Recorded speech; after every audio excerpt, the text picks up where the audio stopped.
Well, this is it. The video I've been promising.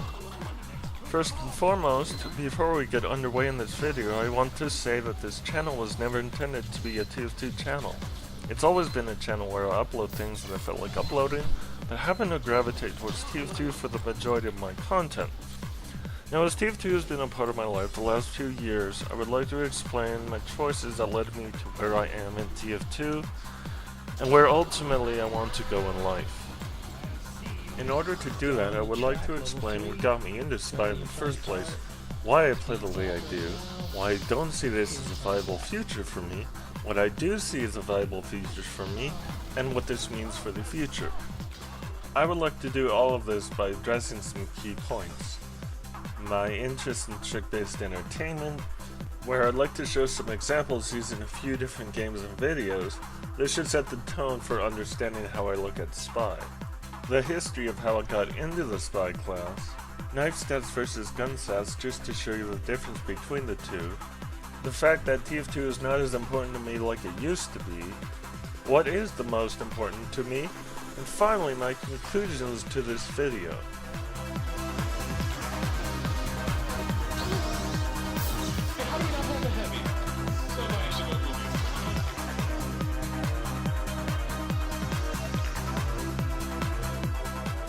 I've always been fascinated with games where tricks are the core mechanic. I'd like to show you a selection of videos and games that I enjoy that use this mechanic.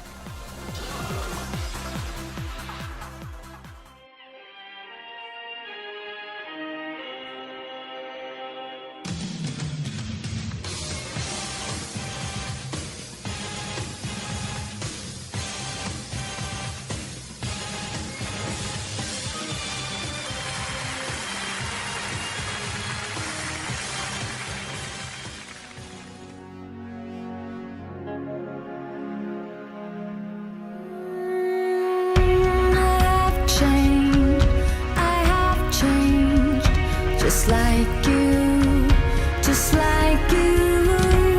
For how long must I wait? I know there's something wrong. Your concrete heart isn't beating, and I've tried to make it come alive. No shadow.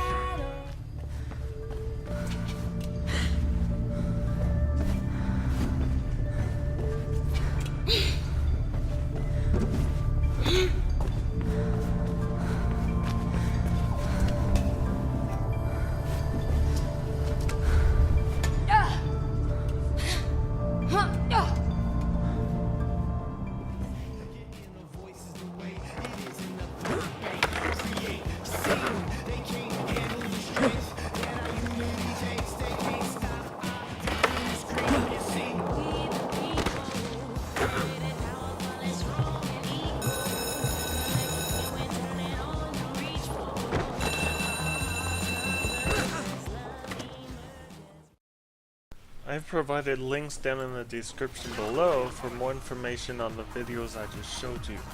Now that you know a little more about my interests, I would like to show you how I got into Spy in the first place.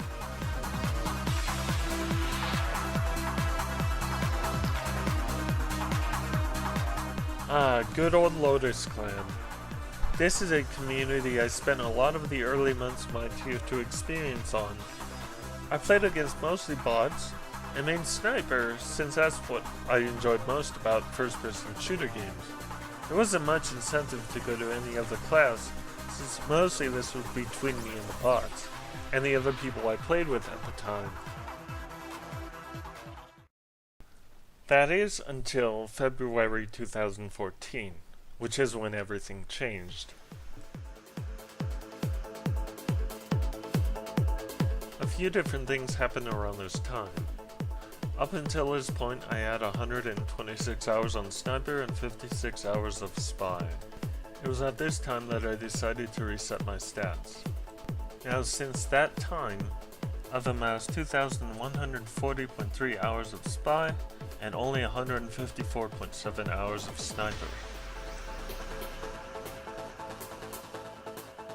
My inspirations early on would come from the likes of Slurgy and Stabby, whose instructional videos gave me a very good idea of how this class worked.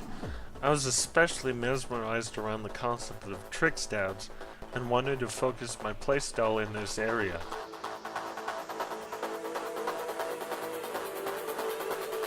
I eventually came across Silex, whose unorthodox way of playing Spy was something that I hadn't seen much of before, and was something that also inspired me.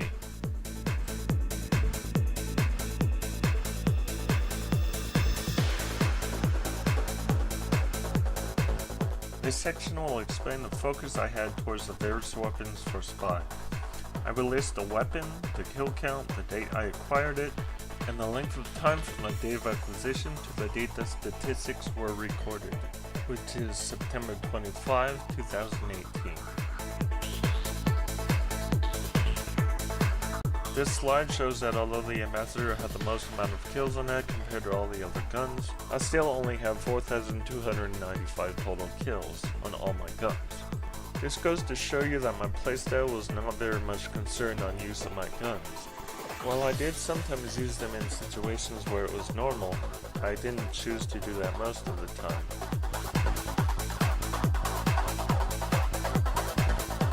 This slide shows just how dedicated I was to the knives.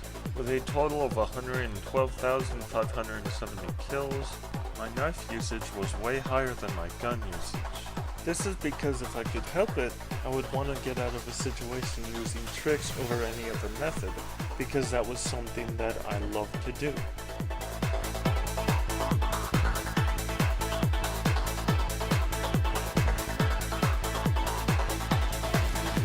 There was a long period of time where this game was one of the most important things that I did, easily taking up time I could have spent on more productive things. It actually has hindered my progress in other things because I was focused on it so much. The amount of frustration I've had in this game is a good reason not to pay as much attention to it as I used to, because I would rather be frustrated with something that actually had meaning for my life, and TF2 does not have much meaning other than something that is fun to do. The Spy community is also very divisive, and I've been caught up in that as well.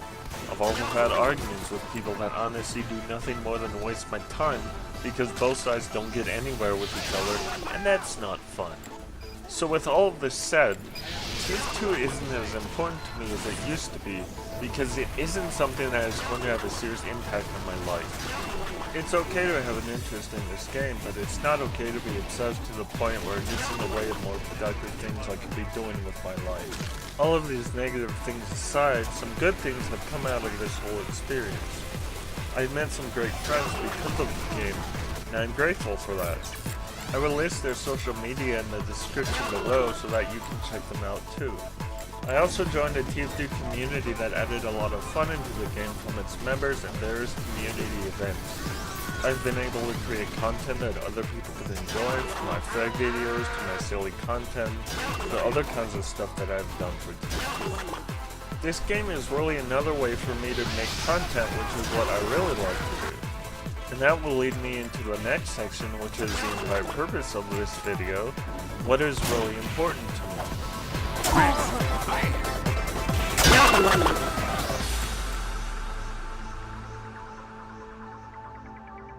In June of 2006, I picked up programming for the first time, replicating scripts for a program called StealthBot.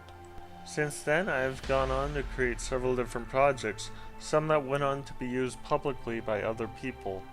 Among the most notable projects that I've done, VectorNet, a program designed to act as a chat system with channels, moderation, a tic-tac-toe game, and more. Maelstrom CDKey Tester, a program designed for BattleNet that was considered one of the best programs in the area it was designed for. And Simplicity Clan Creator, a program for BattleNet designed to easily create Warcraft 3 clans. At the start of September, I released a website that has a lot of information on the projects that I've already done, among other things. I also have a GitHub account with a number of projects on it, as well as projects I've contributed to. So for the last 12 years, this is what is most important to me because it's what I want to get into as a career. I will have a link to both my website and my GitHub page in the description below.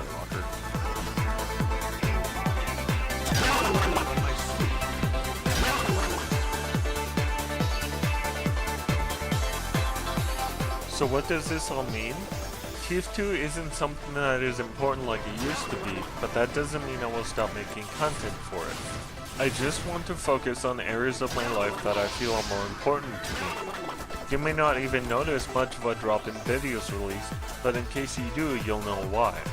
But if you don't see any more, it means that I've moved on, but I don't see that happening at this point. So now that you understand how I feel and a little bit more about my life, you should now have a good idea about how I feel about Spy and TF2 and what I want to do with my future.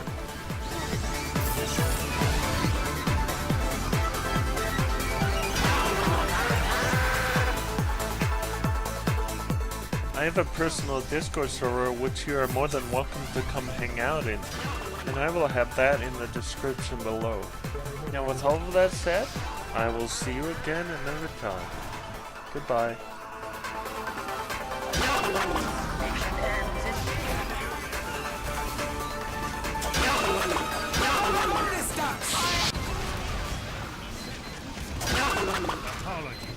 Apologies.